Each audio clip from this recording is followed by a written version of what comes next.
habang nakikinood daw kasi ang bata ng TV. Itinaboy siya ni Jackie at pinagsarhan pa ng pintuan.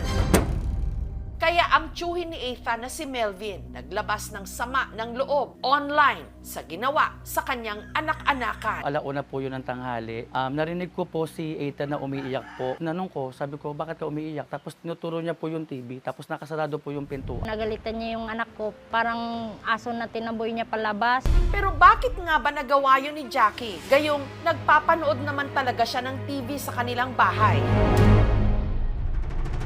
Depensa ni Jackie, nung araw daw kasing yon, masama talaga ang kanyang timpla. Balitang haling tapat po, parang nilalagnat po ako, tapos nakahiga po ako sa bed po. Po si Ethan po, dito po sa loob po, nanood po ng TV. Malakas po yung TV.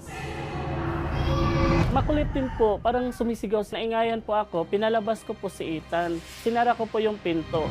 Doon po pala siya sa gilid sa pintuan, umiiyak po. Bakit yun naman pinaalis yung bata? Nakikinood lang naman ng TV. Magalit po yung tito niya, pinuntahan pa ako dito sa bahay po. Siyempre mainit po yung ulo ko kasi nilalagnat po ako. Kaya napasabihan ko po sila na bumili na kayo ng sariling TV, huwag kayo puro panood. Hindi raw niya ito sinadya dahil alam din niya ang pakiramdam na maitaboy habang nakikinood. Naranasan ko din po na dati po pinagtabuyan po kami, sinisirahan po kami ng pintuan, bintana, kasi ayaw nilang magpapasok. Kaya nga raw nung nagkaroon siya ng sariling TV, Pwede na mo matanaw TV, dali na! binuksan niya ito sa kanyang mga kapitbahay. Madalas ako dito na ninood, baril-barilan. Mag-isa lang po ako dito sa bahay, kaya mas gusto ko din po na yung TV nakabukas tapos may mga batang nanonood. Bakit yun naman pinaalis yung bata? Nakikinood lang naman ng TV. Pero dahil sa nangyaring pagtaboy kay Ethan, 1 linggo ata kami din nagkibuan. Napasama po ako.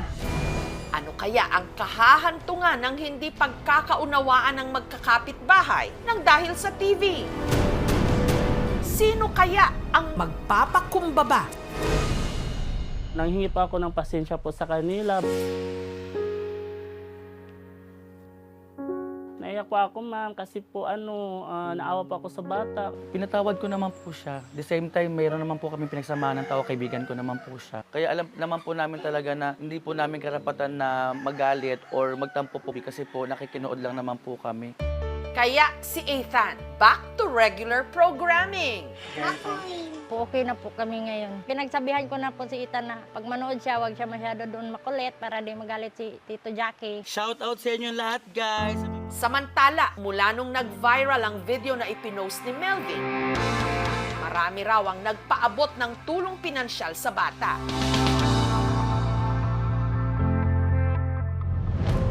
At dahil napag-alaman namin kaka-birthday lang pala ni Ethan, may inihanda kaming sorpresa. Ang aming regalo, maingat pang itinawid sa ilog.